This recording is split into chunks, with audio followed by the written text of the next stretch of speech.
Okay, Persephone, whenever you're ready. Okay, my speech is called My Mom, My Friend.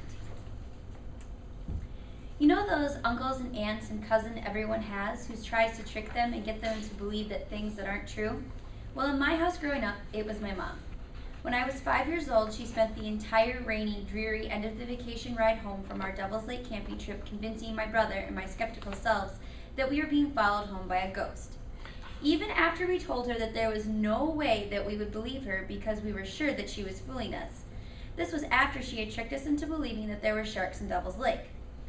Not to leave anything to doubt, she proved the existence of sharks to us by hiking up to the top of the bluffs and spending a great deal of time pointing out the dark ripples way down below us in the water and explaining that they were schools of sharks patrolling the lake looking for food, as if she could not see them herself. When we asked why there were swimmers on the beaches, she simply explained that there were shark nets in the water to keep them away from the beach. We bought the story, hook, line, and proverbial sinker. On the way home, she overcame our doubts and convinced us that there was a ghost following us home. She is a smooth talker. Now, she did it all in fun. She teased us and pulled our legs with crazy, inaccurate stories, but in the end, we would all be laughing so hard that our sides hurt and tears would pour down our faces. When we were little, we only noticed how funny these stories were. We didn't realize that they would stick with us for life. Some folks might say it's mean or strange to tell kiddos stories like these. But the byproduct of these stories, well, in addition to our love for storytelling, is that we learn to question and critically think about everything that we hear, read, learn, and were taught. We learned an essential skill of not blindly accepting the truth for what we are both grateful and lucky. When I think of my mom compared to other parents, I laugh a little because she is a little scattered. She has never been the typical cookie-cutter, carpooling, driving, PTA, practicing highly organized and scheduled mom. She has always been a little bit more chaotic, unplanned, and a fly by the seat of her pants kind of mom.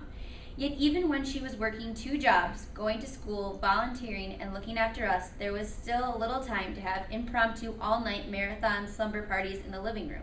Our spur-of-the-moment trips, like deciding we would drive to Georgia, which by the way is a 14-hour drive, at 10 o'clock at night so that we could spend the Easter with my mom and my cousins and aunt, her sister. No planning, just grab your stuff you want to take, stuff it in the car, grab snacks and some maps, and off we go. It made us learn to expect the unexpected and be all right with change and new things. That might seem unimportant, but I can't tell you the number of people who I've met as an adult who are afraid of new, different, or unexpected. I really appreciate that we learned to roll with the proverbial punches when I was young, and we learned it by the side of my mom, who was there to teach us that is just a part of the great adventure of life. There is more to my mom, though, than a wicked sense of humor and a love for the chaotic. She is also a firm believer in fighting out for what is right and just. From as early as I can remember, she would be involved in helping others, from working on political campaigns to helping with food and clothing drives and giving an angel tree each year. She passionately sticks up for those who can't speak for themselves and even took people into our small apartment to help them as they were trying to get back on their feet. This is not something that faded since she was really young. It continues to this day. In fact, just a couple of years ago, when Governor Walker was working to reduce the power of the unions here in the state, she took my younger siblings to the Capitol so they could learn and live a part of the U.S. democratic process. She explained everything that was happening and why some parts were good and others were bad. She explained not blindly following or engaging in negative behaviors to convey a message, but figuring out the truth is and fighting on the sides of justice.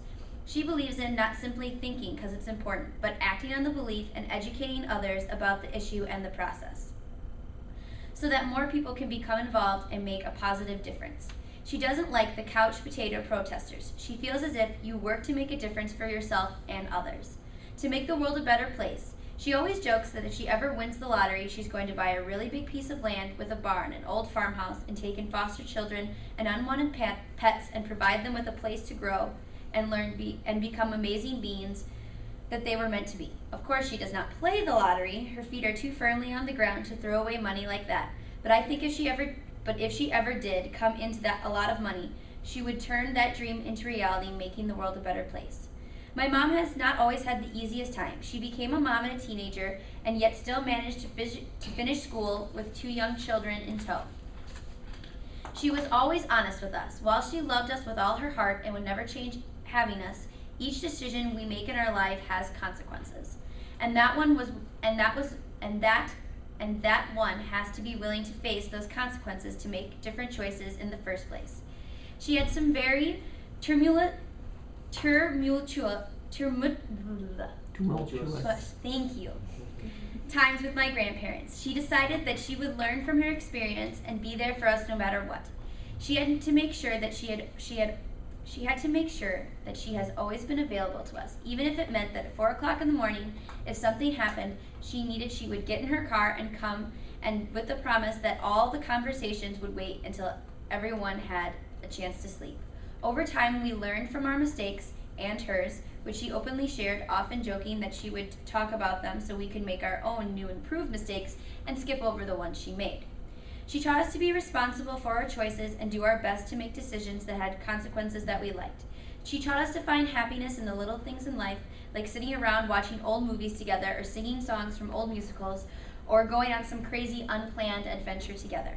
My mom has inspired me more than I can say, certainly in 5 minutes, and she has helped shape me into the person that I am. Her drive to encourage her children question things, even if that means questioning her, to fight for those who need someone to fight for them, the ability to overcome adversity, and to find happy, positive moments in the little things, wherever they are, and has given me the tools to go through the ups and downs and challenges in my life. I know it sounds corny, but I truly mean it when I say she's not only my mom, but she's also my best friend.